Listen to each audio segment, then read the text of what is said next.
Assalamu alaikum wa rahmatullahi wa barakatuh. Ripino Islam.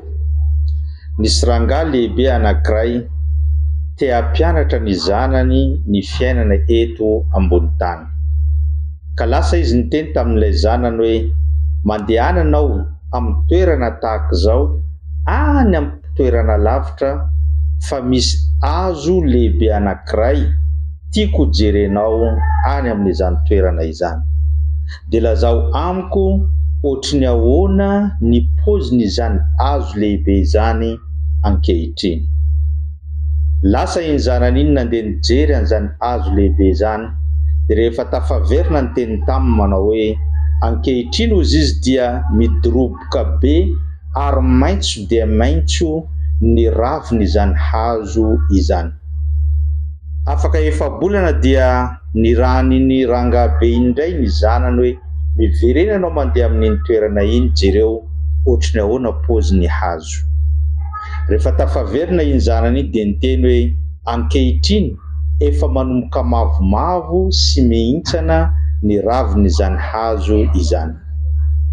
Afaka efa-bolana indray ny mbola nirahany iny zanany hoe andana jereo ozy izy ny paozin'izany hazo lehibe izany.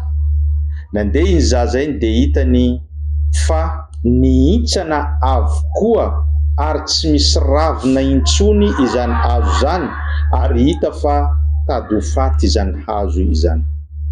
Afaka efa-bolana indray dia mbola nirahany izany rangahy be izany ny zanany, dia lasa nandeha nijery, ary rehefa tafaverina zany dia niteny izy hoe mahafaly ozy izy fa tsy ampoizina fa ilay hazo saika ho faty teo iny dia miverina midoroboka tsara ary maitso izy ankehitriny noho ny fahatongavan'izany orana izany. Teo iny rangahy be iny dia nametraka hafatra tamin'ny zanany. O ry zanako, hitanao le fiaim-piainan'izany hazo izany dia mitovy an'izany ny fiainantsika olombelona eto ambony tany. Indraindray ny fiainantsika midoroboka tsara be, maitso ny ravina, mitovy an'iny hazo lehibe iny. Izany hoe nidiram-pahasoavana anao, tonga aminao ny hatsarana rehetra, faly anao, faly ny fianakavianao, ao anatin'ny fahasoavana tsy tambo isaina anao indraindray. Ary mandeha ny efa-bolana manaraka mety mivadika tampoka izany situation izay misy anao izany, ka lasa ohatran'ny mavomavo sy manomboka mihintsana ny fahasoavana eo aminao. Izany hoe manomboka tapitra tsikelikely ny fahasoavana eo aminao ka mivadika somary sahirana ianao. Ary mandeha ny efa-bolana manaraka mety tena ao anatina problème, ao anatina tsy fisiana, ao anatina fitsapana, ao anatina aretina ianao, dia ny olona manodidina anao sy ianao mandinika amin'ny fiainanao hoe efa hifarana eto angambany ity fiainana ity.